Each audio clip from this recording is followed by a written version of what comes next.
Anthony Hartwig here with a Edgewood volleyball player profile. We're joined by a senior and Luci Palillo. Luci, thank you so much for coming on and talking to us today. Yeah, thank you. So let's talk about this senior year. It's the last time that you have with this team and this program and the school. What's it been like navigating all the emotions that senior year brings? Even moving into the season, it was kind of crazy going into the gym and being without all the people in the grade above me that I've played with my entire life. But it's been kind of fun to learn how to be a better leader and to play alongside some younger girls. And I think I've learned a lot about what it means to be an athlete along with being a leader and trying to keep my calm in um, really hectic moments. Even though you've been a leader for a while in the sports you play, and we've definitely seen you be, especially a statistical leader, senior year is always a little bit different with leadership. There's always a little bit more asked of you. How have you raised the bar in leadership this year and asked more of yourself in that regard? I think a big part of it is just at every practice trying to do my best so that the girls around me can see like where the bar is at. But another thing is we like to talk after games and kind of go over stuff, and we realized early in the season like that we had such high potential for this year. And a big part of that is just holding each other to that standard. And that means every game, whether we think it's an easy opponent or somebody that we might never beat. Like we beat Chardon in 5, and I don't think any of us thought that was going to happen. But just building us as a team and coming together has made us such a better team. Seniors are often judged by how they leave the program and what kind of legacy they leave on it after they go. What kind of things are you and the fellow seniors trying to do to build those building blocks so that next year's team, the years after that, have leadership and they kind of don't miss a beat when you guys are gone? I think a big part of it is just making sure that although we're all teammates, we're friends too. And off the court, we all chat all the way to games, and in between sets, we're talking. We all really love each other. And I think although myself and Addie and the other seniors are going to be leaving, we're leaving behind a core of a really strong friendships and relationships that want to do better because they want to play for the girl next to them. And that's going to allow our program to build even though some of our key players are leaving.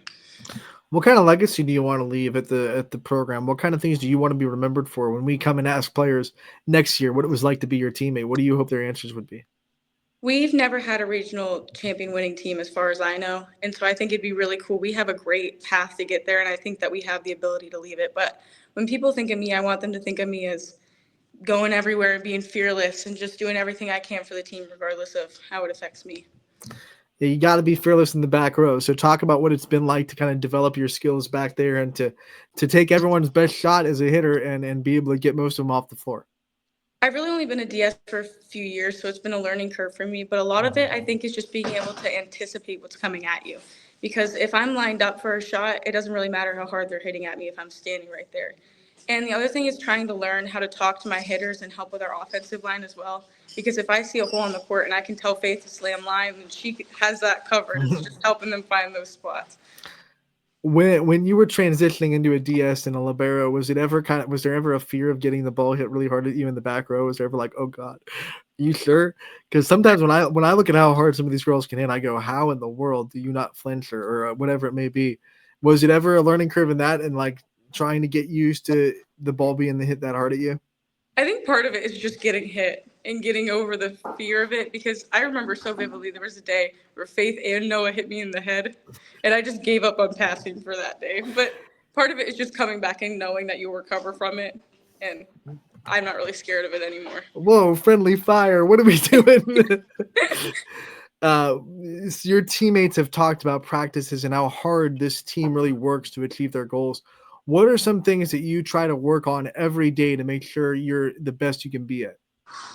A lot of it is just showing up every practice and having the energy and trying to be the leader that I know I can be. Because after school and late in the week, we all want to come in and just get it over with and go home and sleep. But showing up every day and doing everything I can and letting that rub off on my teammates is what allows us to be a better team. And so I've really worked hard to just be as present as I can be and work as hard as I can at every practice. What you just said is a lot easier said than done. It's hard to show up every day with that same attitude, that same mindset. What keeps you driven on the days that that's harder and the days that maybe you didn't have a good day at school or whatever it may be to keep that positive energy going in the volleyball practice or a game? Now that we've kind of established that as the normal, when one of us is having a bad day, we just pick each other up. And so maybe there's a day that I'm not as loud or I'm going through something, but my teammates are there working just as hard to do the same. So it's I usually leave practice in a much better mood than I enter in. I'm grateful for my teammates for that. With that being said, like how much of a escape is volleyball? Like how much do you use volleyball as kind of a way to block out anything that you're going through during the day or in school or what it may be? I'm kind of the type of person, my mind is going 24/7 about a million different things. But during volleyball, it just allows me to have that one thing to focus on. And as you said, when girls are coming up at 6 foot tall and hitting at you, you want to be focused on what's going on. So just being able to think about one thing at a time it's a getaway, and it kind of calms me a little bit. All right. So when you think about the sport of volleyball, what you love so much about it, what do you love so much about volleyball? What got you kind of hooked into this sport? Really, what I want to say is my teammates. I've loved building relationships with all these amazing girls, and I really don't think I'm ever going to have a family like this. Um, But it's just when you think about this is kind of random, but when you think about working out, like nobody really loves going to the gym, in my opinion. But like going into the gym and going to play volleyball or playing softball with these girls that I love so much, I'd rather do that than lay in my bed and watch Netflix, to be honest with you. I think there are a lot of people that heard that and go, really? Really? But hey, believe it. With the way that you play volleyball and softball, I definitely believe it. You work so hard. So one of the things that I like to ask hard workers is, what is that fire? That thing that kind of motivates you to work hard because you can't just wake up and decide to do it. There's something that burns inside you that tells you to work hard. What's that for you? I think a lot of it is when I entered high school as a freshman, you see all these older players and their Letterman's jackets are covered and they have all these championships and awards, and you just think that you never could possibly get to that point. And now, like sitting here as a senior and seeing like the numbers that I've helped put up on that board and the teams that I've been a part of and the amazing thing that we've done, it's just made me want to grow even more to see what else I can do. You've already been able to do so much. What are some things and memories you've made with this program that kind of stick out as like the highlight moments of your career? One that really sticks out to me was last year when we played Jefferson at Jefferson. We beat them in five, but I remember that match having so much fun. There was a point that McKenna kicked me in the head, and we were just laughing the whole time. And like even those two sets that we were down, they were close, and it just the whole time it just felt like we had the momentum because we were having a better time and we were working harder. And that game will always stick out in my mind. What does it mean to you to be an Edgewood Warrior and to be able to represent this school that you go to obviously every night with the jersey and to be able to kind of say, you know, you're a warrior, you're able to represent the school. I truly believe that we have the best, especially female athletic programs and coaches all around, especially in the county. And I know that when other teams come and play us, they're scared because they see how much of a family we are and how much we love each other and how much we operate together. And I think that's really unique. And I'm just grateful to have such great role models and people that have made me who I am today. You're never not coached by a Vincel in Yeah. Edgewood. So I'm gonna put you on the spot, no pressure, since I'm pretty sure your coach is right behind the camera. Who's your favorite Vincel? Who's your favorite coach? Oh, that's a tough one. Randy has coached me in softball since I was 8 years old. And he's a big part of the reason I fell in love with the sport as much as I did. And as much as I love Kira, I got to give Randy this one. Hear that, Randy? That's a reason to watch and a reason to put her in the lineup even more this year. If you didn't have other reasons, which you obviously do.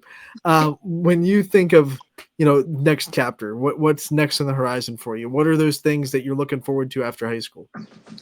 As much as I will miss high school, I'm really looking forward to being able to go to college. I'm very academic focused, and as I've gotten older, it's become kind of more of that. And I'm just excited to be able to pick a school and be able to learn as much as I can. What kind of career path do you want to go into? What's some majors that are floating in your head? Did you hear me? There was a call that came through. Oh no, you're good. So what are some majors that are floating through your head, career paths that you want to go into? I'm planning to go into biomedical engineering. Wow, what got you into that? What drove you down that path? I've known for a while that I wanted to do engineering, but it was kind of took a lot of research. But the other thing, I really enjoy biology, and I truly would be a doctor if I wasn't terrified of dealing with actual patients. So it's kind of a nice overlap of both. Is athletics in the future for college, or do you think the high school is going to be the end of it? I might play like club athletics, but I'm not planning to actually join any teams as of right now. It's just more because I want to focus mainly on Right. my athletic or my academics, but yeah. Now, I know that had to be a hard decision because you do put so much time into sports, and I'm sure there are plenty of coaches that said that you could have been on their team or that recruited you maybe last year or 2 years ago. What went into that decision about knowing that high school was going to be the end of it and knowing that you wanted to fully commit to being a student in college? A part of it was just deciding that I wanted to go, like I have very high aspirations for where I want to go in school, and although I could have played in college, I likely would have played D3, maybe D2. And I just would have had to limit my academic aspirations in order to be an athlete like I wanted to, and I wasn't willing to do that.